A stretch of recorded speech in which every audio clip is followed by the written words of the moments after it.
El 26 de enero de 1700, uno de los mayores terremotos de la historia sacudió la costa oeste de los Estados Unidos. Tuvo una magnitud de 9, lo que lo coloca entre los 10 terremotos más poderosos que se han registrado. Este terremoto desencadenó un gran tsunami y cambió la línea costera desde el sur de la Columbia Británica hasta el norte de California para siempre. En aquel entonces, la zona no estaba muy poblada.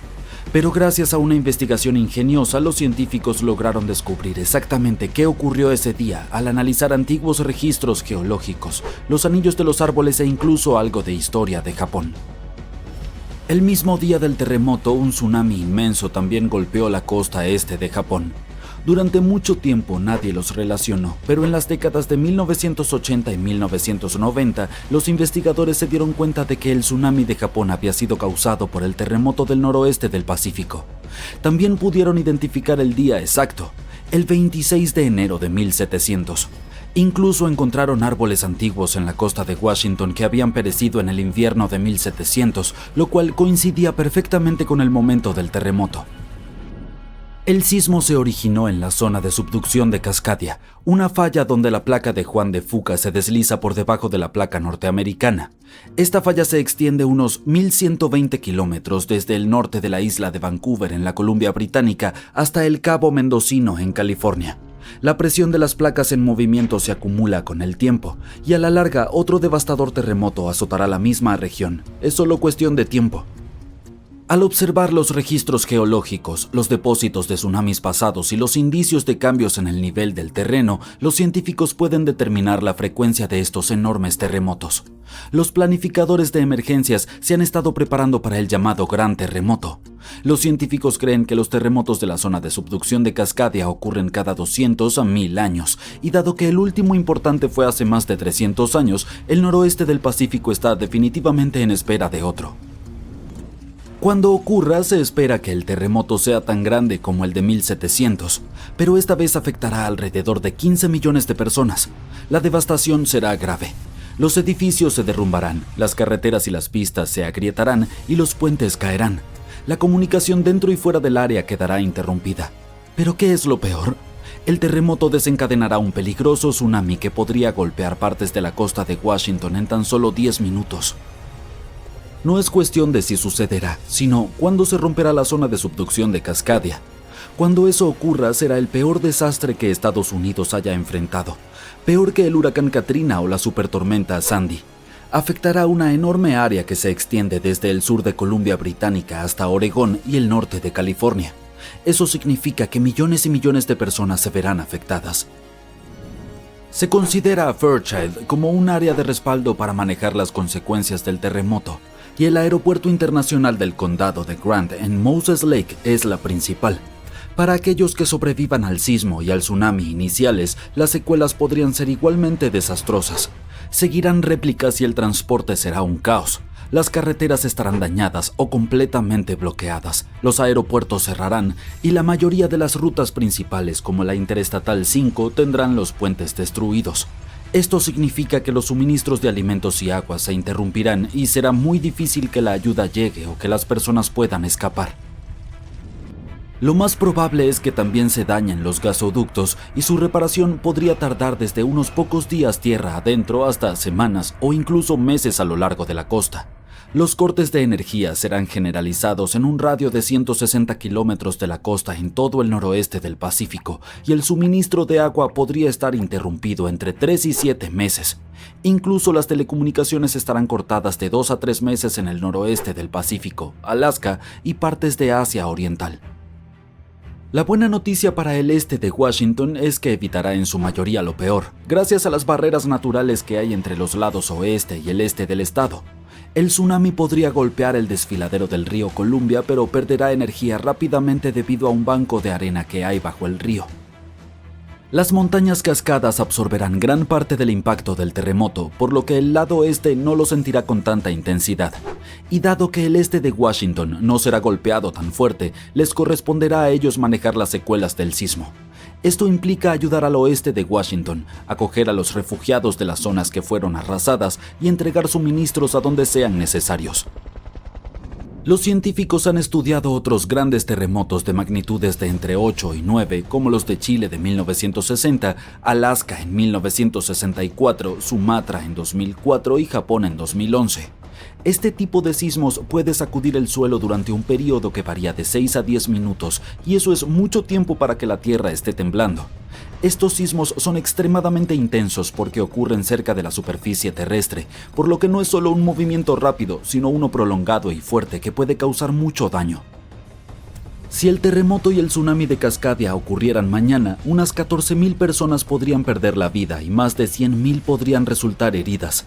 El costo económico en Washington, Oregón y California podría superar los $70.000 millones. Para poner esto en perspectiva, podemos comparar estas cifras con otros terremotos importantes. En el terremoto de Chile de 1960, unas 1.600 personas perdieron la vida. El terremoto de Alaska de 1964 dio como resultado unas 140 vidas perdidas. El terremoto y tsunami de Sumatra de 2004 cobró la vida de unas 280.000 personas. Y el terremoto y el tsunami de Japón de 2011 causaron más de 20.000 víctimas. Las autoridades están al tanto de los peligros de la falla de Cascadia, pero incluso con toda la planificación, nadie puede decir con certeza qué se necesitará cuando ocurra el gran terremoto. Justo después del terremoto y el tsunami, las áreas fuera de la zona inmediata del desastre no podrán ayudar mucho porque las carreteras y los aeropuertos estarán destruidos y los recursos serán limitados. ¿Cómo podemos enfrentar este tipo de desastre y sus efectos? Aún no tenemos todas las respuestas. Enfoquémonos en la zona de subducción de Cascadia. Es una enorme línea de falla que se extiende aproximadamente 1.000 kilómetros desde la isla de Vancouver hasta el Cabo Mendocino en California y está ubicada a unos 150 kilómetros de la costa. Es como si una placa tectónica se estuviera deslizando lentamente bajo otra. Cuando las placas están cerca de la superficie, a unos 30 kilómetros de profundidad o menos, se atascan debido a la fricción, como si empujaras dos piedras juntas. Con el tiempo esto crea mucha presión. Cuando la presión finalmente se vuelve excesiva, las placas se deslizan, provocando un terremoto. Esto se llama terremoto de megadeslizamiento y puede ser enorme. Debajo del área donde las placas están atascadas hay una zona donde las placas se mueven muy lentamente, solo unos pocos centímetros cada varios meses. Este lento movimiento ayuda a liberar algo de presión, pero también acumula más presión en las partes de la falla que aún están atascadas. Esto significa que con el tiempo aumenta la probabilidad de que ocurra un gran temblor. Estos sismos tan potentes, llamados terremotos de gran zona de subducción, pueden superar la magnitud de 8,5.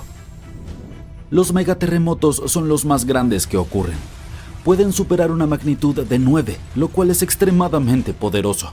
Para ponerlo en perspectiva, un terremoto de magnitud 9 libera 1000 veces más energía que uno de 7 y 1.000.000 de veces más energía que uno de 5. Estos terremotos ocurren cuando se acumula mucha presión en una parte de la falla que está bloqueada, lo que significa que las placas no pueden moverse una respecto a la otra. Cuando esa presión se vuelve demasiado alta, la falla se rompe y libera toda esa energía acumulada en un único temblor. La zona de subducción de Cascadia es extremadamente larga, por eso si llegara a romperse de una vez podría generar un enorme terremoto. Los científicos han estudiado esta región y han encontrado que aproximadamente a 30 kilómetros bajo la superficie la falla está bloqueada. Las placas allí no se deslizan una sobre la otra, pero más profundamente las placas comienzan a deslizarse con más suavidad, lo que causa menos fricción. Esto es importante porque nos indica cuánta tensión se está acumulando en esa zona bloqueada y cómo eventualmente podría desencadenar un gran terremoto. Antes de que un terremoto sacuda el suelo, algo furtivo podría suceder. Un movimiento lento y silencioso sin ninguna sacudida. Nadie está consciente de que justo bajo sus pies, la tierra junta fuerzas para temblar violentamente y causará estragos, destrucción y devastación. Un nuevo estudio muestra que un movimiento lento podría ser la forma en que comienzan los terremotos. Para resolver esto, los científicos no comenzaron con grandes piezas de la Tierra. En su lugar, entraron a un laboratorio y usaron láminas de plástico transparente llamadas plexiglass. Empujaron dos láminas de plexiglass de lado una contra la otra, de la misma manera en que las placas tectónicas, enormes bloques de la corteza terrestre, se empujan entre sí bajo tierra. Mientras empujaban, el plástico se resquebrajaba resquebrajaba, tal como la Tierra durante un terremoto. Y aunque era plástico y no roca, la física, la manera en que las cosas se rompen y se mueven era la misma. Los terremotos ocurren cuando dos placas tectónicas se deslizan en relación a la otra, pero se quedan atascadas. Los bordes entre ellas no se mueven fácilmente debido a algo llamado fricción. Es algo así como cuando tus zapatos se agarran al suelo. Con el tiempo las placas siguen moviéndose y se acumula el estrés. Es como doblar un palo. Al principio no se rompe, pero si sigues forzando, en algún momento se quebrará. El punto donde las placas están atascadas se llama falla, y hay una parte delgada y frágil en esa falla. Al decir frágil, me refiero a que no se dobla, simplemente se rompe. Así es como sucede. Primero se forma una grieta, es pequeña y se mueve lentamente. Aún no hay temblores, pero algo ya está ocurriendo bajo la superficie. La grieta se extiende, acumulando más energía. Cuando finalmente llega al borde de la zona frágil, ¡boom!, acelera, avanzando muy rápido, casi a la velocidad del sonido, y es entonces cuando la Tierra comienza a temblar. Entonces los científicos decidieron averiguar cómo comienza esa primera grieta. Llevaron a cabo su experimento, cuya configuración era similar a un tipo de falla en el mundo real llamada falla de deslizamiento lateral, como la falla de San Andrés en California. Aunque los materiales son diferentes, la forma en que se forman y se mueven las grietas es similar. El experimento ha ayudado a entender que los terremotos no siempre comienzan de manera repentina. A veces hay un inicio lento y silencioso como una señal de advertencia antes del gran temblor. Esta etapa temprana de un terremoto se llama frente de nucleación. Es como una semilla de una grieta que avanza con suavidad a través del material mucho antes de que ocurra cualquier ruptura real. Este movimiento silencioso y lento no libera energía en el entorno.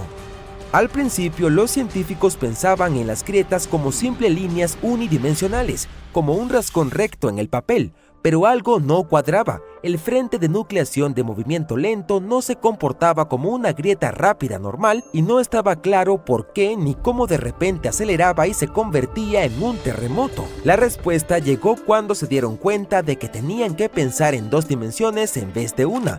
En lugar de imaginar la grieta como una línea, comenzaron a pensar en ella como un parche, como un círculo en crecimiento que comienza en la superficie donde dos materiales se tocan.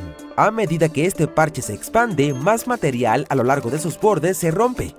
Lo importante aquí es que la energía necesaria para romper el material está relacionada con cuán largo se hace el borde o el perímetro del parche. Cuanto mayor es el perímetro, más energía se necesita para seguir rompiendo. Por eso, este parche se mueve lento al principio. Aún no provoca la sacudida violenta que asociamos con un terremoto. Cómo se mueve sin enviar ondas de sacudida, a esta etapa se le llama asísmica. Eventualmente, el parche de grieta en crecimiento se extiende más allá de la zona frágil especial donde los materiales están atascados. Fuera de esta zona, la energía necesaria para seguir rompiendo el material ya no aumenta.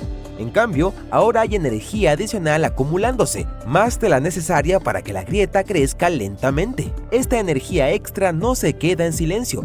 De repente, potencia la grieta para que se mueva mucho más rápido, convirtiéndola en una ruptura a toda velocidad. Ese es el momento en que comienza el terremoto y el suelo empieza a temblar.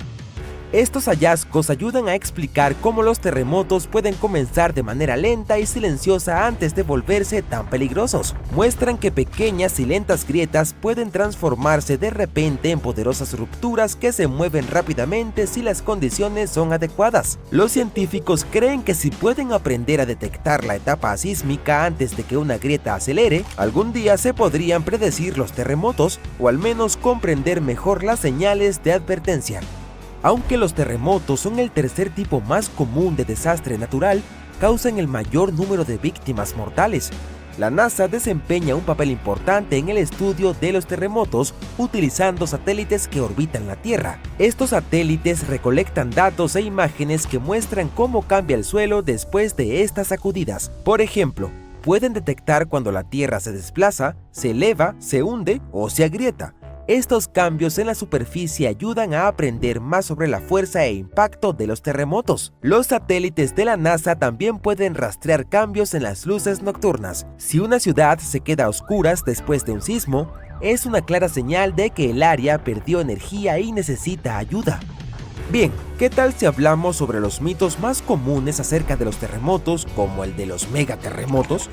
Algunas personas se preocupan por terremotos extremadamente grandes, pero hay un límite en cuanto a lo grandes que pueden ser. El tamaño de un terremoto depende del tamaño de la falla donde ocurre. Una falla más larga y profunda puede provocar un terremoto más grande. Por ejemplo, la falla de San Andrés en California es larga, unos 1.300 kilómetros, pero no muy profunda, entre 16 y 20 kilómetros. Eso hace que los terremotos mayores a magnitud 8,3 en esa falla sean muy poco probables. El más grande registrado ocurrió en Chile en 1960. Tuvo una magnitud de 9,5 y fue en una falla enorme que tenía casi 1.600 kilómetros de largo y 240 kilómetros de ancho. Técnicamente no hay un límite establecido en la escala de magnitudes, pero un terremoto de magnitud mayor a 12 necesitaría una falla más grande que la Tierra, lo cual no es posible. Los terremotos pueden ocurrir cerca de la superficie o en la profundidad. La mayoría se produce en la corteza terrestre o en el manto superior hasta unos 800 kilómetros bajo tierra, pero los más profundos ocurren en la zona de subducción, lugares donde una parte de la corteza terrestre se desliza debajo de otra.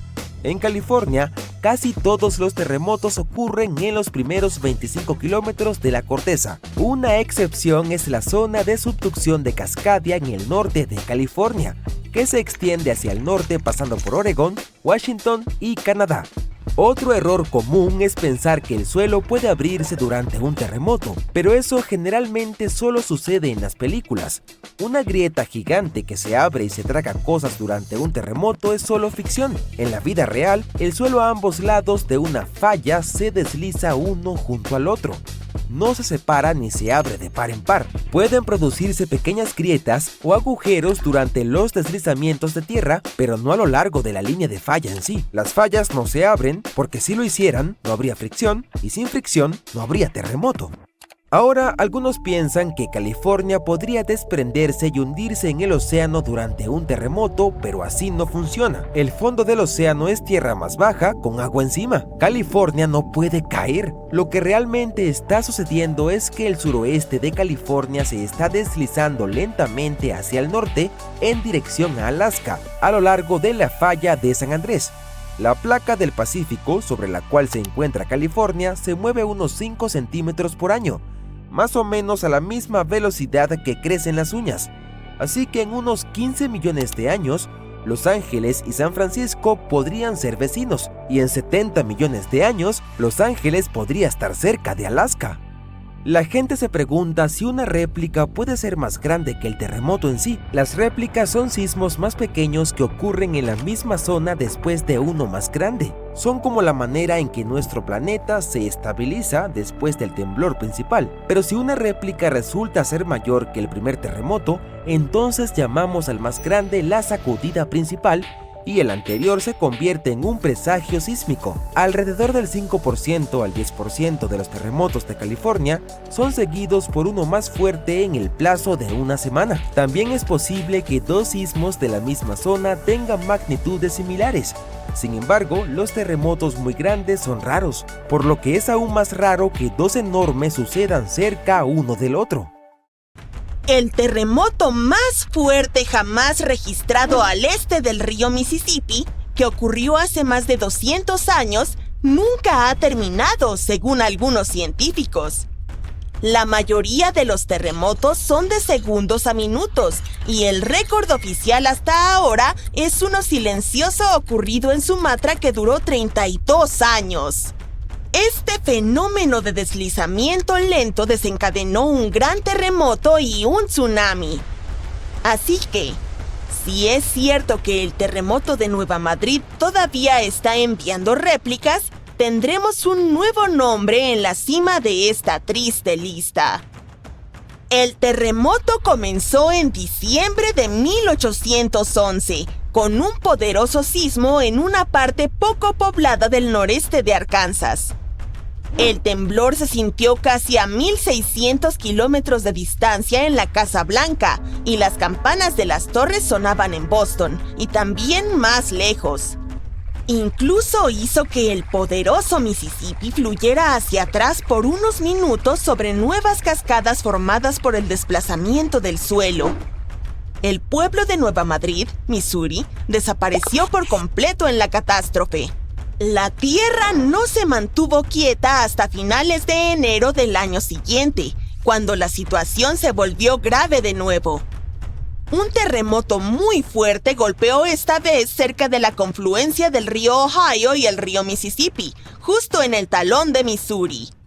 Los geólogos creen que fue una ruptura en la falla de Nueva Madrid, lo que aumentó aún más la tensión en la cercana falla de Reelfoot. Justo cuando parecía que no podía empeorar, pasaron otras 2 semanas de temblores y la falla de Reelfoot se rompió profundamente bajo Nueva Madrid. En Tennessee, aproximadamente a 24 kilómetros al sur de Nueva Madrid, el levantamiento del suelo creó el lago Reelfoot. Los vapores navegaban por el río, con miles de árboles flotando y hectáreas de bosque destrozados por el terremoto. En San Luis, Missouri, que se encuentra a 257 kilómetros de distancia, los edificios sufrieron graves daños y las chimeneas cayeron en Cincinnati, Ohio, a 645 kilómetros de distancia. Hasta en Montreal, Canadá, a más de 1,600 kilómetros, algunas personas sintieron temblar la tierra. Los sismólogos han registrado alrededor de 200 pequeños terremotos en la zona sísmica de Nueva Madrid cada año desde 1974. Algunos investigadores creen que hasta el 30% de esos terremotos fueron réplicas de los grandes sismos de 1811 y 1812. En partes de Estados Unidos, donde no hay mucha actividad tectónica, estas réplicas podrían continuar retumbando durante años, tal vez incluso siglos, después de los grandes terremotos. Las réplicas son la manera en que la Tierra libera todo ese estrés acumulado durante el terremoto principal. Cuando el suelo tiembla debido al primer sismo, ejerce una gran presión sobre las rocas cercanas. Y cuando esas rocas ya no pueden soportarlo más, se fracturan, causando aún más temblores. Esas son las réplicas. Pueden ser bastante intensas, especialmente justo después del sismo principal, pero disminuyen en intensidad con el tiempo. No todos los científicos están de acuerdo en que los terremotos contemporáneos estén relacionados con los de hace 200 años. Generalmente asociamos las fallas con aquellas líneas donde se encuentran las placas terrestres. Pero existe toda una red justo debajo del centro de la placa norteamericana. Son como reliquias de hace 750 millones de años, cuando Norteamérica formaba parte de un supercontinente llamado Rodinia. Cuando Rodinia comenzó a fragmentarse, dejó atrás estas fallas, puntos débiles en la corteza terrestre que se extienden profundamente bajo el Medio Oeste moderno. Así se podría explicar la actividad sísmica. Un equipo internacional de geólogos decidió reconsiderar 3 grandes terremotos que sacudieron América del Norte para poner fin al debate. Utilizaron un nuevo método matemático llamado el vecino más cercano. Este método establece que si los terremotos están demasiado cerca en espacio, tiempo y magnitud para ser considerados sucesos independientes, se asume que uno ha desencadenado el otro. Dependiendo de cómo se interpreten los números, entre un 10 y un 65% de los terremotos recientes de la región podrían ser réplicas de esos terremotos históricos. Y un gran terremoto que afectó a Charleston, Carolina del Sur, a finales del siglo XIX podría explicar hasta un 72% de los sismos de la zona desde entonces. Sin embargo, no todos los lugares son iguales, por lo que el debate científico continúa. En 1774, el explorador británico James Cook notó un resplandor a lo lejos. Era el volcán del Monte Yasur, en Vanuatu. Este muchacho malo ha estado arrojando lava y cenizas desde entonces, y es muy probable que lo haya estado haciendo desde mucho antes. El volcán está en nivel de alerta desde octubre de 2016, lo que indica que la situación allí es bastante inestable. Incluso han delimitado un radio de 600 metros alrededor del cráter para mantener a las personas a salvo. Ha habido erupciones de intensidad baja a moderada, que expulsan ceniza, gas y vapor, y algunas explosiones más grandes que arrojan material fuera del cráter. Las imágenes satelitales han detectado algunos puntos de emisiones de dióxido de azufre, lo que muestra que Yasur todavía está preparando una gran tormenta allí abajo. Stromboli, una de las islas volcánicas cerca de Sicilia, oficialmente tiene el récord mundial Guinness como el volcán con erupciones continuas más largas. Ha estado mostrando un espectáculo de fuego durante más de 2.400 años ininterrumpidos. Los antiguos marineros lo apodaron el faro del Mediterráneo. La mayoría del tiempo, Stromboli solo expulsa esquirlas, pero de vez en cuando produce flujos de lava o expulsa fuentes moderadamente altas. A veces, también podrías ver explosiones impulsadas por vapor. Hace más de 200 millones de años, el mundo experimentó una transformación importante, no con una ni con dos, sino con 4 grandes erupciones volcánicas que cambiaron las reglas del juego. Todo ocurrió en Rangelia, un gran pedazo de tierra que solía ser un volcán gigantesco que se extendía por lo que ahora son la Columbia Británica y Alaska. Esta actividad volcánica podría haber ayudado a los dinosaurios a crecer desde criaturas del tamaño de un gato hasta los gigantes que vimos en Parque Jurásico. Además, se desencadenó una temporada de lluvias de 2 millones de años, el episodio pluvial carniano. Esto hizo que el mundo fuera cálido y húmedo, y a los dinosaurios les encantó. Los investigadores excavaron profundamente en las capas de sedimento debajo de un antiguo lago de China para descubrir estos secretos. Encontraron rastros de ceniza volcánica y mercurio, claras señales de aquellas erupciones épicas. Había trazas de carbono que mostraban enormes picos en los niveles de dióxido de carbono, lo que hacía que la atmósfera se calentara y la lluvia cayera intensamente. Todo ocurrió en 4 pulsos separados, cada uno desencadenado por esas monstruosas explosiones volcánicas.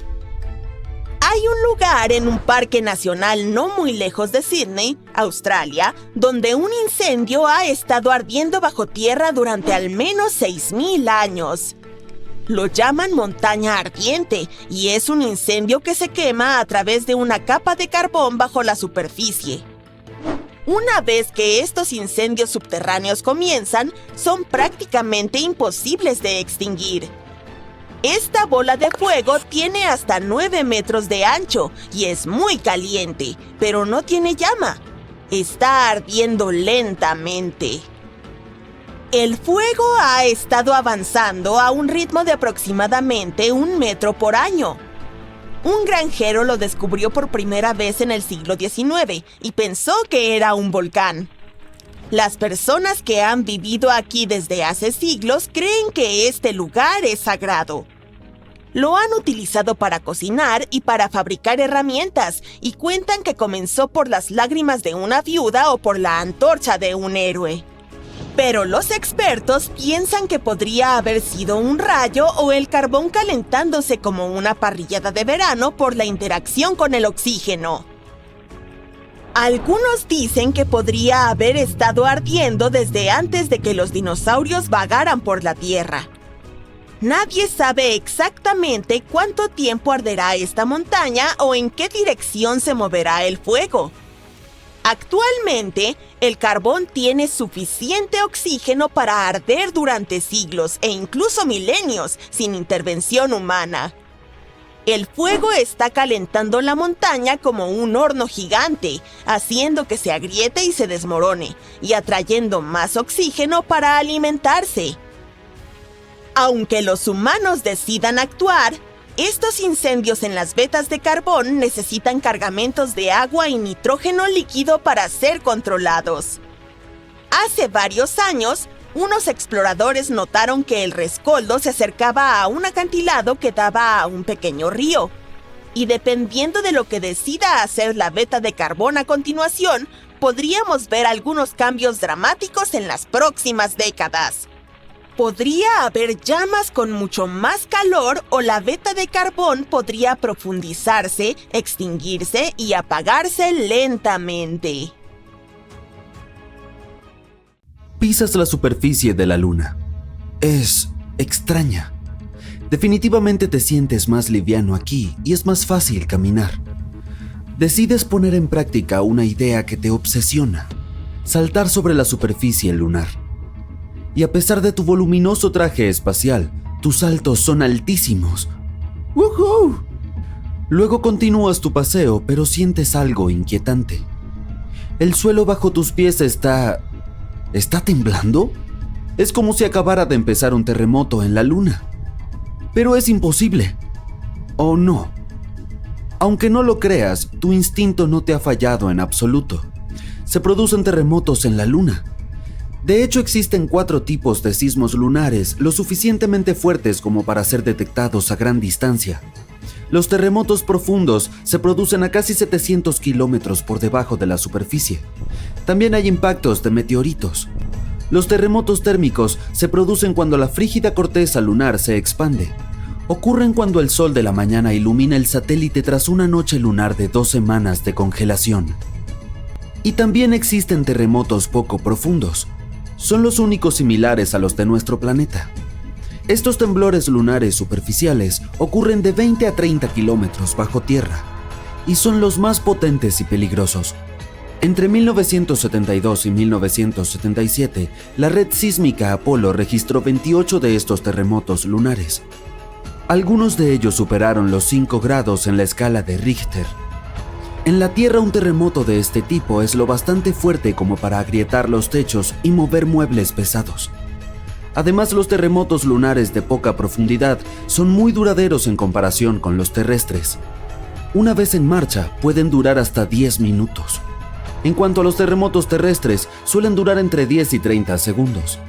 Los científicos aún no están seguros de las causas de los terremotos lunares superficiales ni de dónde se producen exactamente.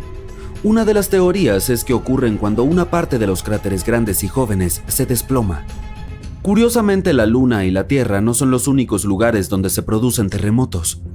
No, los científicos también han registrado sismos, temblores, vibraciones y sacudidas en otras regiones de nuestro sistema solar. Tomemos Mercurio, por ejemplo.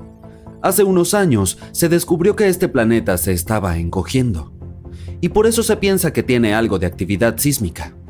O Venus. Este mundo es un rompecabezas tectónico para los expertos. Por el momento no hay pruebas de que Venus tenga placas tectónicas, y es posible que nunca las haya tenido, pero su superficie presenta pliegues y fallas como si las tuviera. Por otra parte, estas características podrían haber aparecido debido a otros procesos, como por ejemplo la actividad volcánica. Pero aunque no hemos observado ningún terremoto en Venus, los científicos creen que es posible detectarlos, ya que sus vibraciones atravesarían la espesa atmósfera del planeta. Ahora, Marte. Sabemos con certeza que este planeta es sísmicamente activo. El módulo de aterrizaje de la NASA colocó un sismómetro en la superficie del planeta rojo, y en 2019 consiguió medir su primer sismo marciano. Y luego se detectaron más temblores, pero eran tan débiles que, si ocurrieran en nuestro planeta, quedarían tapados por el ruido de fondo de los océanos. Pero no es necesario ser un planeta hecho y derecho para tener actividad tectónica. Tomemos el ejemplo de Plutón. Este planeta enano tiene terremotos. En 2014, la nave espacial New Horizons de la NASA sobrevolaba el sistema de Plutón cuando registró unas complejas características geológicas en este planeta enano. Los científicos llegaron a la conclusión de que Plutón podría sufrir temblores, o debería llamarlos plutoterremotos, cuando su océano de agua líquida se congela y descongela bajo su corteza helada. Las lunas de Júpiter, Europa e Io, y las de Saturno, Titán y Encélado también son geológicamente activas a pesar de su pequeño tamaño. En ellas podemos encontrar desde volcanes y columnas de agua hasta posibles océanos subterráneos. Apuesto a que no conoces estos interesantes datos sobre los terremotos que se producen en nuestro planeta. Hay un lugar en la Tierra en el que se producen el 90% de los terremotos. Se llama Anillo de Fuego y se extiende alrededor del Océano Pacífico desde Nueva Zelanda hasta Sudamérica. A mí me parece más bien una herradura. Los expertos afirman que estos innumerables terremotos se deben a la abundancia de volcanes que hay en esa región y al constante movimiento de las placas tectónicas.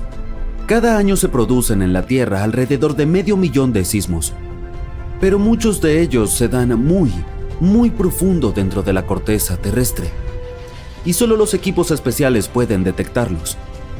Sentimos alrededor del 20% de los terremotos, y solo 100 de ellos causan daños. El mayor sismo registrado se produjo en Chile, en mayo de 1960. Fue de magnitud 9,5 en la escala de Richter, algo realmente devastador. Durante el terremoto, los sismógrafos detectaron y registraron ondas sísmicas que viajaron por todo el mundo y sacudieron el planeta durante muchos días. En cuanto al terremoto más potente ocurrido en Estados Unidos, fue de 9,2 grados en la escala de Richter y ocurrió en Alaska. Por cierto, Alaska junto con California es el estado más propenso a los terremotos de Estados Unidos y una de las regiones con mayor actividad sísmica del mundo. Casi todos los años se produce allí un terremoto de magnitud 7. Un megaterremoto podría acortar la duración de un día en todo el planeta. La NASA afirma que los temblores realmente grandes pueden desplazar el eje de nuestro planeta y, por lo tanto, cambiar la duración del día. Por supuesto, no lo notarás, ya que este cambio se mide en microsegundos. Y un microsegundo es la millonésima parte de un segundo. Se piensa que el terremoto de Sumatra de 9,1 grados ocurrido en 2004 acortó el día en 6,8 microsegundos. Ni siquiera los mejores especialistas pueden predecir un sismo. Esto se debe principalmente a que los mecanismos que los desencadenan se encuentran a gran profundidad bajo tierra. Sin embargo, hoy en día se puede calcular bastante bien la probabilidad de que en determinado lugar se desencadene un terremoto. Los terremotos pueden estar asociados a erupciones volcánicas o a impactos de meteoritos. Pero en nuestro planeta, la mayoría están causados por los movimientos de las placas tectónicas. La superficie de la Tierra está formada por entre 15 y 20 placas tectónicas principales en constante movimiento. La presión aumenta cuando se desplazan y esto puede hacer que la corteza de nuestro planeta se rompa. San Francisco se está moviendo hacia Los Ángeles en este momento a una velocidad de unos 5 centímetros por año. Así de rápido crecen tus uñas. El motivo es que las dos placas en que se separa la falla de San Andrés se están deslizando en direcciones contrarias. La falla de San Andrés se extiende unos 1,200 kilómetros a través de California. Así que dentro de varios millones de años, Los Ángeles y San Francisco serán vecinos. Los lagos, estanques y canales se calientan ligeramente y empiezan a apestar antes de que se produzca un terremoto, ya que las placas tectónicas liberan gases al desplazarse. La mayoría de los animales sienten estas señales y cambian su comportamiento. Por ejemplo, se observó que los sapos desaparecían por completo antes de un terremoto ocurrido en Italia en 2009. Cuando volvió la calma, reaparecieron. A veces, después de un sismo, el agua de la piscina continúa agitada durante un tiempo. No hay de qué preocuparse. Se trata de un fenómeno llamado seiche. De hecho, el agua podría seguir agitada durante horas. Por ejemplo, la piscina de la Universidad de Arizona perdió algo de agua a causa de un seiche provocado por un terremoto que ocurrió en México, a 1930 kilómetros de distancia. El 27 de febrero de 2010 se produjo el gran sismo en Chile que midió 8,8 en la escala de Richter. Como consecuencia, la corteza terrestre de esa región se desgarró de forma tan espectacular que una ciudad llamada Concepción se desplazó 3 metros hacia el oeste. Otro sismo provocó que la montaña más alta del mundo, el Everest, se redujera a 2,5 centímetros. Ocurrió en 2015 cuando un terremoto de magnitud 7,5 hizo que varias montañas del Himalaya disminuyeran su tamaño. Los japoneses creían que los terremotos eran causados por Namazu, un pez gato gigante que vivía sumergido en el lodo bajo las islas japonesas. El pez se agitaba y provocaba la actividad sísmica. En cuanto a los antiguos griegos, estaban seguros de que una poderosa deidad marina, Poseidón, producía terremotos golpeando su tridente contra la tierra cuando estaba enfadado. Según la mitología hindú, 8 elefantes sostienen la tierra. Estos, a su vez, hacen equilibrio sobre el lomo de una tortuga gigantesca que se apoya sobre el esqueleto de una serpiente aún mayor. Y cada vez que alguno de estos animales se mueve, se produce un terremoto. Desde el año 2000, el mundo ha sido golpeado por más de 1.700 terremotos con una magnitud superior a 5. Muchos ocurrieron alrededor del Anillo de Fuego, ubicado cerca del Océano Pacífico. En América del Norte, la mayor amenaza es la falla de San Andrés, que puede provocar un terremoto de una magnitud mayor que cualquier otro y se ha ganado el escalofriante apodo de El Grande. La posible destrucción de California es un panorama aterrador que podría tener consecuencias inimaginables, pero El Grande es solo el comienzo de lo que está por venir.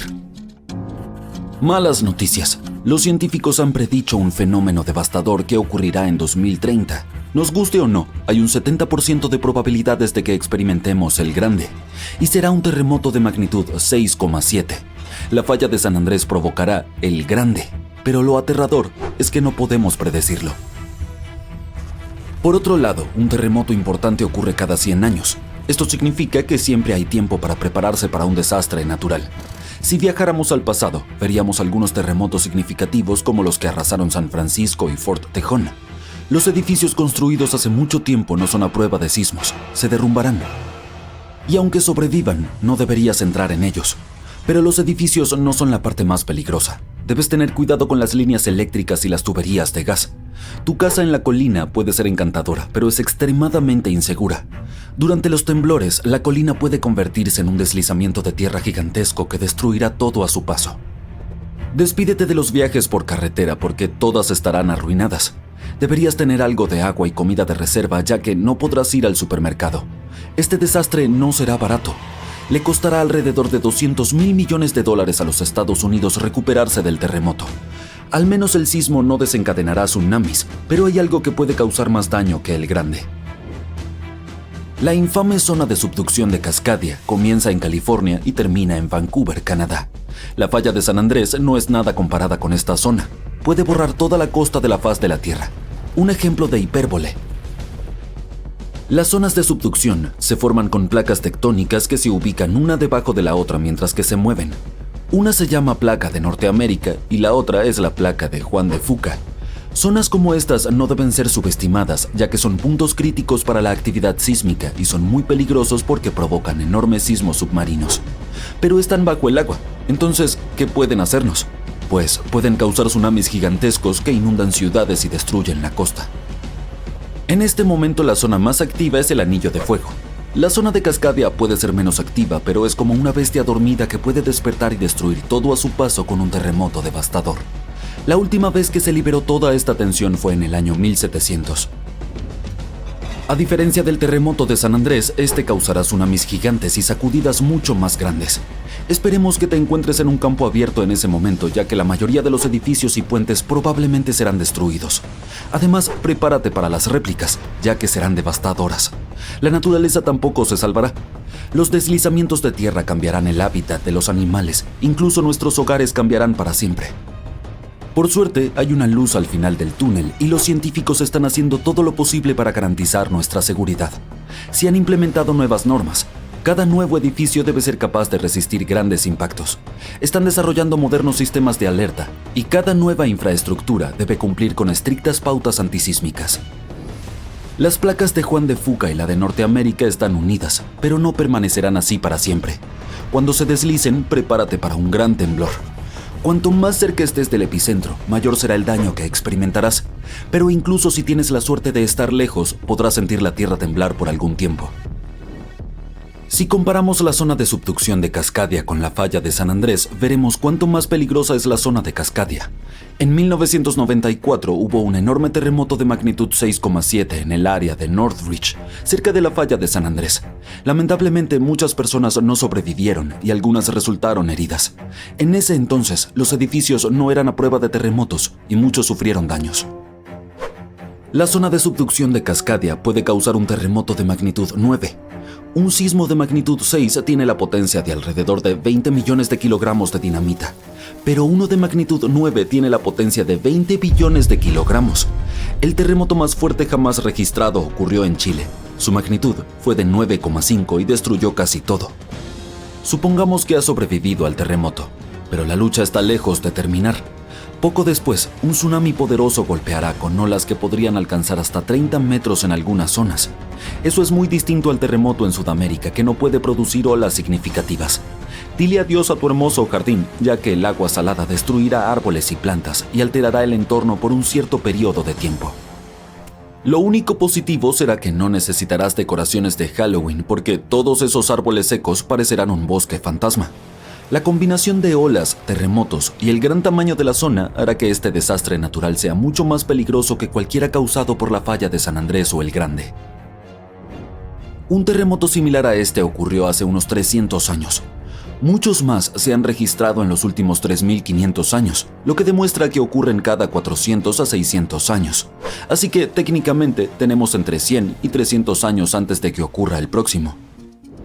Todavía no tenemos idea de cómo funciona exactamente la zona de subducción de Cascadia, ya que la descubrimos en 1970. Esta zona es sumamente aterradora porque puede causar grandes terremotos. Se encontró por accidente cuando los investigadores estudiaban el Anillo de Fuego. Querían saber si esta región había causado problemas en los últimos años, y la prueba estaba bajo sus narices. En Washington hay un bosque del horror donde no ha crecido nada durante años. Cuando los investigadores analizaron el suelo, encontraron una cantidad enorme de sal. Juntando las piezas, concluyeron que un tsunami enorme había sido la razón. Los expertos aún no sabían cuándo fue destruido el bosque. Sin embargo, afortunadamente, Japón mantenía registro de un terremoto gigantesco que tuvo un efecto similar. Fue el que ocurrió en el año 1700. Existe una posibilidad de 1 en 3 de que el próximo ocurra en 2050. Debes saber cómo sobrevivir a los terremotos canadienses y salir ileso, así que escucha con atención. Aquellos que viven en esta zona tienen casi nula experiencia con terremotos así. Sobrevivir al temblor es fácil, pero lo verdaderamente peligroso es el tsunami que viene después. Luego del temblor, busca el terreno más alto y dirígete hacia allí. Solo lleva lo esencial, como comida y agua.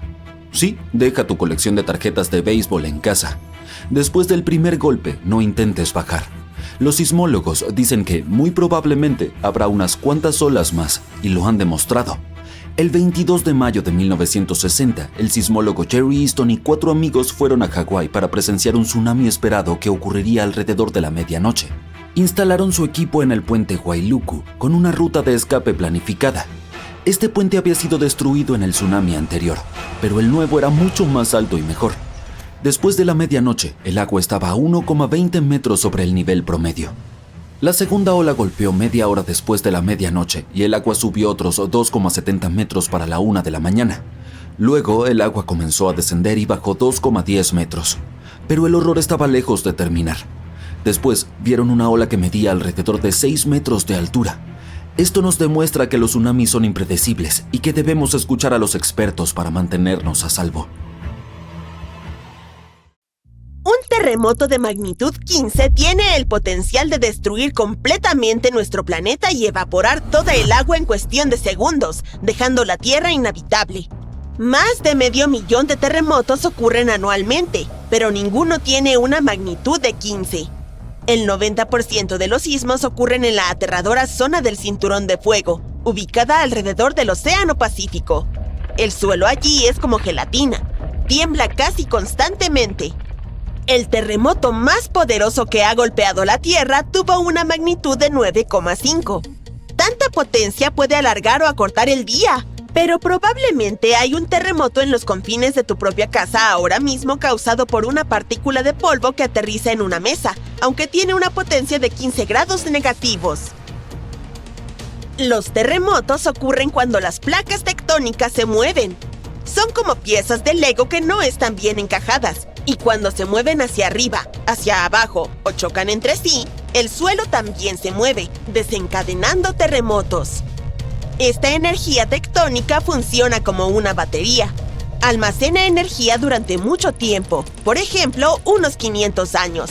Cuando esta energía almacenada se libera en una explosión repentina, las consecuencias son devastadoras. Incluso las estructuras más fuertes sucumben a esta fuerza implacable que deja un rastro de destrucción en su camino. En algunos casos, los terremotos pueden desencadenar tsunamis y así amplifican el caos. Tal cantidad increíble de poder puede abrir la tierra y causar un daño inconmensurable. La intensidad de un terremoto se mide por la escala de Richter, pero ahora está siendo reemplazada por la escala de magnitud de momento. Cuando ocurre un terremoto, escuchamos que dicen cuán fuerte es. Suele ser de 1 a 10. Afortunadamente, aún no hemos tenido un terremoto de 10 en la escala de Richter. El terremoto más potente que ha ocurrido en la historia moderna sucedió en Chile en los años 60. Fue de alrededor de 9,5 en la escala de Richter y alteró la rotación de la Tierra y desajustó la duración del día en 2 milisegundos. También desencadenó un enorme tsunami y afectó una vasta área de 250.000 kilómetros cuadrados. La escala de Richter en realidad no tiene un límite. Sin embargo, no es necesario medir algo por encima de 25, porque si eso sucediera, simplemente nos convertiríamos en polvo y a nadie le importaría medir ese desastre. Como dijimos, el terremoto más fuerte tuvo una magnitud de 9,5. Si esta magnitud hubiera sido solo medio más fuerte, habría creado una línea de ruptura de 3.500 kilómetros de largo. Eso es casi 7 veces el tamaño de Wyoming. Un terremoto de magnitud 11 crearía una grieta alrededor del mundo. Enormes tsunamis golpearían las zonas costeras destruyendo todo, y la Tierra entraría en una terrible crisis ambiental. Si te gusta el senderismo, tendrías nuevas montañas para explorar, creadas por el aterrador terremoto. Incluso la temperatura podría aumentar debido a las erupciones volcánicas y los gases de efecto invernadero resultantes. Nuestro planeta se convertiría en un horno caliente. Los lugares más seguros serían los que se encuentran lejos de cualquier edificio, mar, océano y montañas, donde existiría una baja probabilidad de deslizamientos de tierra. Los países no preparados para terremotos serían totalmente destruidos y las ciudades se convertirían en montones de escombros y polvo. Subir en la escala de Richter solo empeoraría las cosas. Pero no te preocupes, un terremoto de esa magnitud es imposible. La corteza terrestre no tiene suficiente energía para producir semejante desastre. Pero hay algo que tiene mucho más poder y puede producir megaterremotos. Los asteroides tienen el poder suficiente para destruir nuestro planeta, como todos sabemos por la experiencia de los dinosaurios. Ese asteroide tenía alrededor de 10 kilómetros de largo y causó enormes daños al planeta. Desató terremotos que sacudían constantemente el suelo durante meses. Estos temibles sismos eran 50.000 veces más fuertes que el terremoto de Chile. También provocaron un tsunami que fue 30.000 veces más potente que el tsunami del Océano Índico, y este último fue uno de los tsunamis más devastadores que jamás hayan azotado la Tierra. Los terremotos causados por el asteroide tuvieron una magnitud de 11, lo que los convirtió en el desastre natural más poderoso y aterrador que jamás haya existido, y esperemos que siga siendo así. El tsunami del Océano Índico solo afectó a ciertas regiones del mundo. En cambio, el tsunami del asteroide afectó a todo el planeta y tenía olas de 10 metros de altura. Aunque hubieras viajado al lugar más remoto de la Tierra, no habrías podido esconderte de este ángel de la muerte. Un terremoto de magnitud 15 no sería un 50% más fuerte que el terremoto de Chile. La escala no funciona así. Sería alrededor de 1 millón de veces más poderoso que un terremoto de magnitud 9,5. Podría hacer que toda el agua de la Tierra se evaporara, dejándonos devastados y sin ningún H2O para sobrevivir. Todos los ecosistemas colapsarían. Todas las cadenas alimentarias se romperían. y probablemente solo algunas bacterias muy fuertes sobrevivirían a lo imposible. Y esa es solo una fracción de las cosas aterradoras que podrían suceder. El océano es como el aire acondicionado de nuestro planeta. Sin él, la Tierra sería extremadamente caliente. El océano también sirve como un escudo contra los poderosos rayos del sol. Actúa absorbiendo el calor y enfría la Tierra. Los científicos creen que lo más peligroso sería la incapacidad de la corteza terrestre para sobrevivir a los violentos temblores de un terremoto de magnitud 15. Si nuestro planeta milagrosamente sobreviviera y no se convirtiera en polvo, habría enormes aberturas en su corteza. El suelo se volvería gelatinoso. Se movería aleatoriamente hacia arriba, abajo, izquierda y derecha, y ningún edificio sobreviviría a eso. Nuestra civilización retrocedería hasta la era de Stonehenge.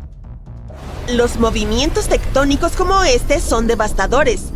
Algo similar ocurrió en Japón, cuando las placas tectónicas se separaron 50 metros y luego volvieron a unirse, creando un terremoto de magnitud 9.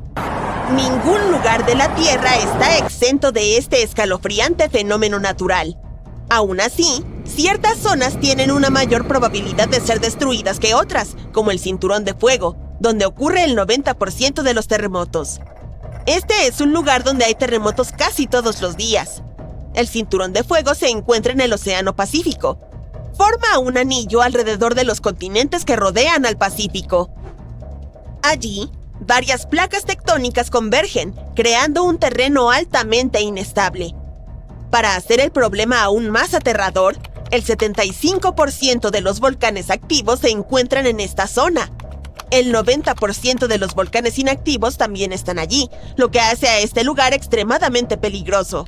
Los científicos estudian con detenimiento esta región para encontrar una forma de predecir cuándo podría ocurrir el próximo terremoto. El Cinturón de Fuego no es el único lugar que tiene riesgo de terremotos. En California, a lo largo de la falla de San Andrés, 2 placas tectónicas han almacenado energía durante más de 200 años. La falla de San Andrés tiene una longitud de 1.150 kilómetros y tiene el potencial de producir un terremoto catastrófico.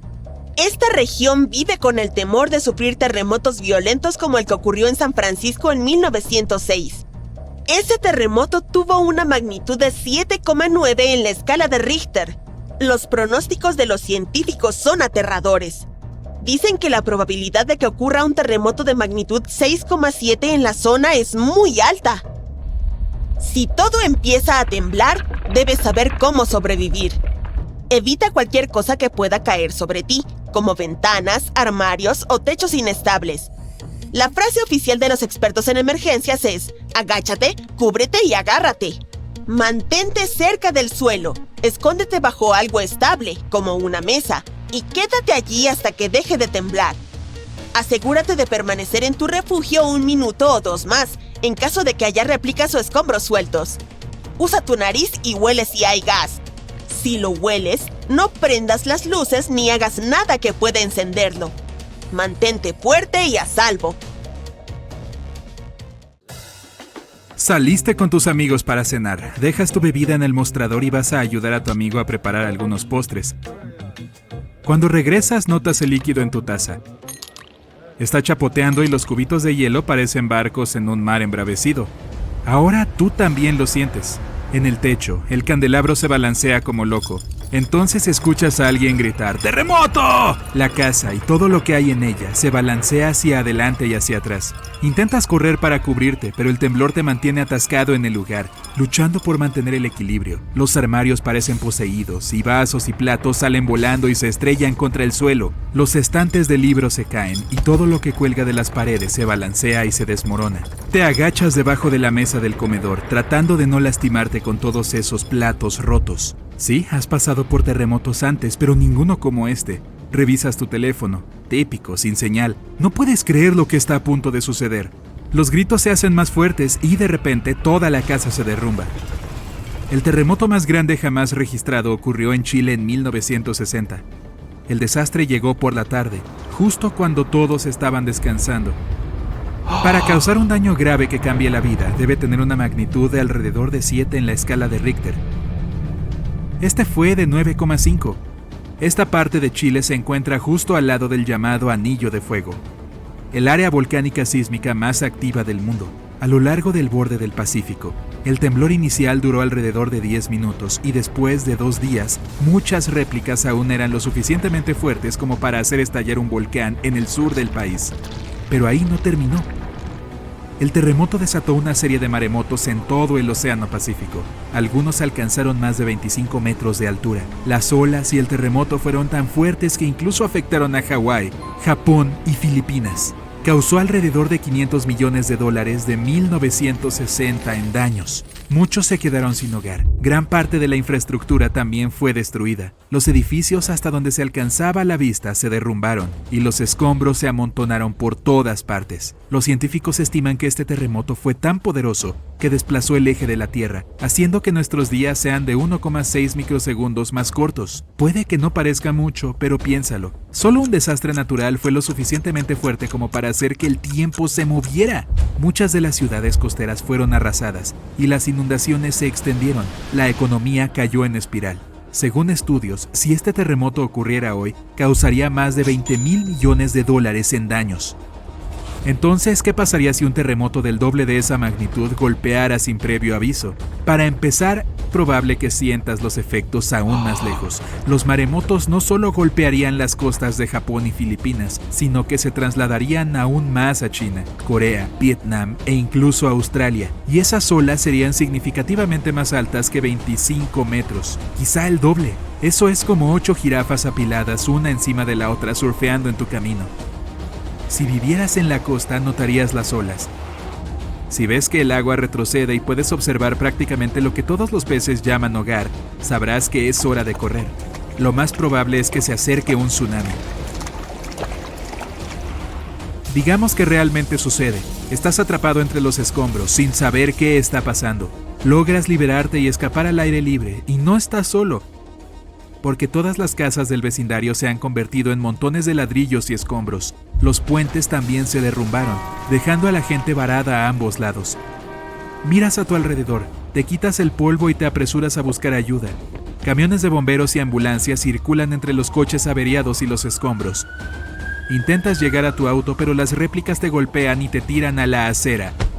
Con todas las torres de telefonía celular caídas, no puedes llamar a nadie con tu teléfono. Te tiemblan las rodillas, pero te las arreglas para salir.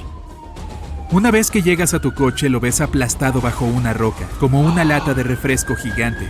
Continúas a pie y finalmente llegas al centro. Parece como si un gigante se hubiese enojado y derribado todos los edificios. Sigues adelante y tratas de ver si puedes encontrar ayuda. Sin previo aviso, tu teléfono vibra. Lo revisas y ves 1000 notificaciones sobre un terremoto de magnitud 20. Todavía estás temblando, pero eres solo tú. El suelo está quieto por ahora. Escuchas algo en la distancia, corriendo hacia ti. A tu derecha ves maremotos tan altos como edificios que se acercan. Aún en estado de shock, sin saber qué hacer, ahora recobras el sentido y corres. Ni siquiera sabes qué camino tomar. Hay un tsunami justo detrás de ti y frente a ti hay edificios derruidos y rocas y concreto aún cayendo por todas partes. Espera, hay un edificio que de alguna manera todavía está en pie. Necesitas subir a esa cosa. Llegas al ascensor, pero está atascado. No es sorprendente. Subes las escaleras lo más rápido que puedes, tropezándote con vidrios rotos y yeso, pero siempre logrando volver a pararte. Miras por una ventana y ves el agua. Está tan cerca. Estás casi en la cima. Unos cuantos metros más y... ¡Uy! El agua entra en el edificio y te arrastra hacia abajo al menos 2 pisos. Apenas puedes ver nada. Aún así, sabes que debes nadar, pero el agua sigue empujándote hacia abajo. Después de unos 30 segundos logras nadar hasta salir y continúas subiendo hasta la cima. Te arrastras hasta el último piso y te derrumbas en el techo. Estás a salvo, por ahora. El maremoto sigue siendo fuerte, abriéndose camino a través del devastado centro de la ciudad. Tu teléfono ahora está fuera de servicio y es inútil.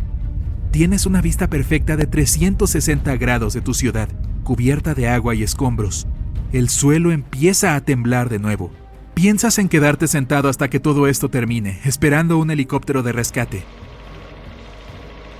Pero luego una fuerte explosión que casi te rompe los tímpanos sacude el suelo aún más. A lo lejos, el humo se eleva y pronto cubre todo el cielo. La oscuridad esconde el sol de la mañana. Ahí es cuando puedes ver la lava disiparse en el aire y aterrizar cerca. Esta forma un río que fluye hacia la ciudad, cuadra por cuadra. Con tanto movimiento sísmico y la alta intensidad del terremoto, las placas tectónicas del mundo se han desplazado de modo que el magma se abre camino hacia la superficie de la Tierra. El vapor comienza a salir y entonces el calor te golpea. Ves que el magma cubre el suelo con una manta, devorando todos los coches a su paso. Lo peor es que el magma está derritiendo los cimientos de los edificios que lograron resistir el terremoto y el tsunami. Los edificios en la distancia ahora están hundiéndose y colapsando en la piscina de lava que ha reemplazado a tu ciudad. Uno a uno, todos descienden. Eso significa... ¡oh! El edificio en el que estás parado también se tambalea. Está a punto de fallar. Ahí es cuando ves la luz. Miras hacia arriba y ves un helicóptero arriba en la distancia. Agitas los brazos, corres, saltas, cualquier cosa para llamar la atención. Y funciona. El helicóptero hace algunos círculos y finalmente te lanzan una escalera de cuerda. A medida que te levantan en el helicóptero, observas bien el mundo debajo de ti mientras se mueve como fideos en un colador. Aterrizas a unas pocas millas y un médico te trata de inmediato en un centro de triaje de emergencia. Fuiste uno de los afortunados. Un año después, el agua del tsunami ha retrocedido. La lava que fluía hacia el interior se ha enfriado, pero todo ese magma cambió permanentemente el suelo debajo de él, y toda la ciudad desapareció.